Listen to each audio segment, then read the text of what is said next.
বাংলাদেশকে যদি গণতান্ত্রিক ভিত্তির উপর প্রতিষ্ঠিত করতে হয়, তাহলে অবশ্যই আমাদেরকে যে কোনো মূল্যে গণতান্ত্রিক অর্থাৎ ভোট প্রদানের যে চর্চা, ভোটিং রাইট বা ভোট যেই বিষয়টি, এটিকে আমাদের অব্যাহত রাখতে হবে এবং অবশ্যই নিরপেক্ষ ভোট, যেই ভোটের উপরে, যেই ভোট ব্যবস্থার উপরে, যেই ভোট প্রক্রিয়ার উপরে বাংলাদেশের মানুষের আস্থা থাকবে, এইরকম ভোট। এবং বাংলাদেশের মানুষের মনে করার কারণ আছে এরকম একটি নির্বাচন, কারণ অতীতে আমরা দেখেছি 91 সাল, 96 সাল, 2001 সাল যদি আমরা বিবেচনা করি, বাংলাদেশের মানুষ দৃঢ়ভাবে বিশ্বাস করে যে একটি নিরপেক্ষ নির্বাচনের নিশ্চয়তা একমাত্র একটি অরাজনৈতিক সরকার অর্থাৎ তত্ত্বাবধায়ক সরকার বা কেয়ারটেকার সরকারই এনশিওর করতে পারে। এবং সেই জন্যই আমরা যখন আমাদের 31 দফা উপস্থাপন করেছিলাম, সেই সময় আমরা বলেছি আমরা কেয়ারটেকার সরকার আবার দেশে পুনঃপ্রতিষ্ঠিত করতে চাই। এবং পরবর্তীতে বিষয়টি অনেকেই বলেছেন, বিষয়টি বর্তমান সরকার কর্তৃক যে সংস্কার কমিশন হয়েছে সেখানেও আলোচিত হয়েছে। তবে সম্মানিত উপস্থিতিবৃন্দ, অবশ্যই আমার দলের একজন সদস্য হিসাবে আমি এই ক্রেডিট নিতেই চাইব যে বাংলাদেশে সবচেয়ে প্রথম আমরাই এই কথাটি বলেছি, অর্থাৎ স্বৈরাচারের সময় আমরা যে 31 দফা উপস্থাপন করেছি আজ থেকে প্রায় 2.5 বছর আগে, সেখানে আমরা পরিষ্কারভাবে বলেছি বিএনপি দেশ পরিচালনার সুযোগ পেলে এবং বিএনপির হাতে সেই পরিমাণ সংসদীয় আসনের শক্তি থাকলে অবশ্যই আমরা তত্ত্বাবধায়ক সরকারকে পুনঃপ্রতিষ্ঠিত করব। সম্মানিত উপস্থিতিবৃন্দ, আমরা আমাদের 31 দফার মাধ্যমে একটি প্রস্তাব জাতির সামনে অনেক আগেই দিয়েছিলাম। সেই প্রস্তাবটি হচ্ছে যে ব্যক্তি প্রধানমন্ত্রী হবেন তার মেয়াদ 10 বছরের বেশি হবে না।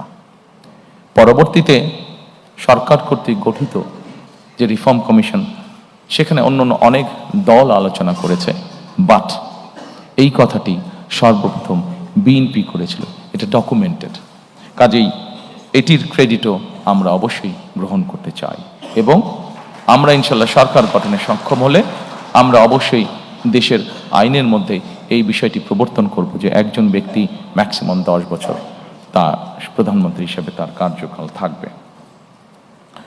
সম্মানিত উপস্থিতিবৃন্দ, সাংবিধানিক যে সংস্কার, অনেক কিছু আছে, আমাদের অনেক কিছু হয়তো করা প্রয়োজন আছে।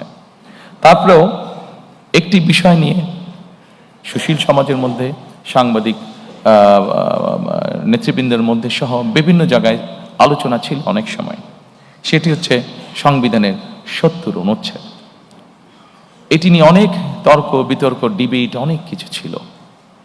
31 দফা যেদিন আমরা উপস্থাপন করি 22শে জুলাই, আমরা সেই 31 দফার মধ্যে বলেছিলাম যে অবশ্যই আমরা এই 70 অনুচ্ছেদ বিষয়টিকে আমরা ধীরে ধীরে পর্যায়ক্রমিকভাবে আমরা একটি অবস্থানে নিয়ে আসতে চাই।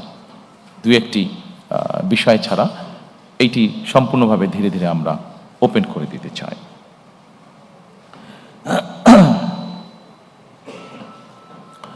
সম্মানিত উপস্থিতিবৃন্দ, আমরা সকল সময় মনে করি, বাংলাদেশ জাতীয়তাবাদী দল মনে করে, আমরা আমাদের 31 দফার মাধ্যমে সেটি উপস্থাপন করেছি। আমরা বিভিন্ন সময় আমাদের বিভিন্ন বক্তব্য সেটা উপস্থাপন করেছি। আমরা মনে করি আমরা যারা প্রতিদিনকার রাজনীতি করি, এই যে সংসদে 300 আসন, এই 300 আসনে যারা সদস্য নির্বাচিত হবেন, তারা প্রতিদিনকার রাজনীতি করছেন। কিন্তু এই প্রতিদিনকার রাজনীতির বাইরেও সমাজে অনেক মানুষ আছেন, চিকিৎসক হতে পারেন, লয়ার হতে পারেন, সাংবাদিক হতে পারেন, সিভিল সোসাইটির বিভিন্ন পর্যায়ের মেম্বার হতে পারেন, যাদেরও দেশের সম্পর্কে বা দেশ গঠন সম্পর্কে তাদের মূল্যবান মতামত বা উপদেশ অবশ্যই থাকতে পারে। কন্ট্রিবিউট করার মতন তাদেরও, দেশ গঠনে কন্ট্রিবিউট করার মতন তাদেরও অবস্থান অবশ্যই থাকতে পারে। আমরা সেই জন্যই চেয়েছি যে এই মানুষগুলোর মধ্যে থেকেও যারা চান তাদেরকে আমরা দেশ পুনর্গঠন বা রাষ্ট্র পুনর্গঠন প্রসেসের মধ্যে ইনভলভ করার জন্য, এবং সেজন্যই আমরা যখন প্রথম 31 দফা উপস্থাপন করেছি, সেই সময় অন্য আর কোনো দল বলার আগে আমরা সেই সময় বলেছিলাম যে দেশে আমরা উচ্চ কক্ষ, সংসদে উচ্চ কক্ষ প্রবর্তন করতে চাই। আমরা চাই বাংলাদেশে সমাজের সকল শ্রেণী পেশা, শুধু রাজনীতিবিদ নয়, রাজনীতিবিদদের বাইরেও যে সকল ব্যক্তি আছেন যারা কন্ট্রিবিউট করতে পারেন, সকলের মতামতের ভিত্তিতে, সকলের পরামর্শের ভিত্তিতে আমরা ধীরে ধীরে দেশকে সামনের দিকে পুনর্গঠন করতে চাই।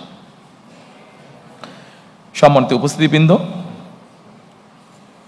এই সাংবিধানিক সংস্কার প্রক্রিয়ার মধ্যে আরো অনেকগুলো পয়েন্ট আছে যা আপনারা দেখতে পাচ্ছেন, তবে আমি মনে করি সকল পয়েন্টগুলো এখানে হয়তো আলোচনা করলে অনেক দীর্ঘ সময় লাগবে। আমি সবকিছু হয়তো আজকে এখানে আলোচনা করছি না। এরপরে আমি আপনাদেরকে আমন্ত্রণ জানাবো সুশাসন। আমাদের রাষ্ট্র ব্যবস্থার সংস্কারের মধ্যে আরেকটি চ্যাপ্টার আছে, সেটি হচ্ছে সুশাসন। সম্মানিত উপস্থিতিবৃন্দ, আমরা যত পরিকল্পনাই গ্রহণ করি না কেন, সকল পরিকল্পনা যদি আমাদের বাস্তবায়ন করতে হয়, যে কোনো প্ল্যান আমরা গ্রহণ করি, এটাকে যদি ইমপ্লিমেন্ট করতে হয়, তাহলে অবশ্যই সুশাসন বলতে যা বোঝায় বা রুল অফ ল বলতে যা বোঝায়, সেটি আমাদেরকে যে কোনো মূল্যে বাস্তবায়ন করতে হবে। একটি সরকার যদি সুশাসন দিতে না পারে, তাহলে তার কোনো পরিকল্পনা যেমন বাস্তবায়ন হবে না, জনগণেরও কোনো লাভ হবে না। এবং সেজন্যই সুশাসনের মধ্যে একটি অন্যতম বিষয় হচ্ছে দুর্নীতির দমন বা দুর্নীতির যে করাল ক্লাস, দুর্নীতির যে প্রভাব, যে বিস্তার আমরা গত 2 যুগ ধরে প্রায় দেখেছি, সেই বিস্তারকে যে কোনো মূল্যে রোধ করা। সম্মানিত উপস্থিতিবৃন্দ, বিএনপি একটি রাজনৈতিক দল যারা 2001 সালে বাংলাদেশের জনগণের ম্যান্ডেট নিয়ে সরকার পরিচালনার দায়িত্ব পায়। আমরা যখন পরিচালনার দায়িত্ব পাই, তখন আমরা একটি খুব কষ্টকর একটি বোঝা আমরা ইনহেরিট করি। কি সেই বোঝাটি? সেটি হচ্ছে দুর্নীতি। 2001 সালে বাংলাদেশকে আন্তর্জাতিক সংস্থা দুর্নীতিতে চ্যাম্পিয়ন ঘোষণা করেছিল।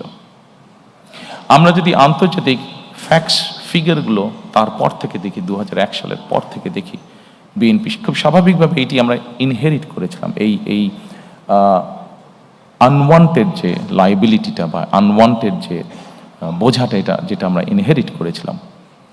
এবং তারপরে আমরা যদি খেয়াল করি, ফ্যাক্টস ফিগার যা বলে, বেগম খালেদা জিয়া সরকার পরিচালনা করার পর থেকে খুব কঠোর ছিলেন এই বিষয়ে, খুব কঠোর ছিলেন এই বিষয়ে। এবং তার কঠোরতার ফলেই আমরা যদি স্ট্যাটিস্টিকগুলো দেখি, তাহলে আমরা দেখব ধীরে ধীরে ধীরে ধীরে বাংলাদেশ দুর্নীতিতে আস্তে আস্তে এইটাতে ডেভেলপ করতে থাকে। এবং 2006 সালে যখন আমরা তত্ত্বাবধায়ক সরকারের কাছে ক্ষমতা হস্তান্তর করি, বাংলাদেশ দুর্নীতিতে যে চ্যাম্পিয়ন, এই অপবাদ থেকে বেরিয়ে এসেছিল বাংলাদেশ 2006 সালে।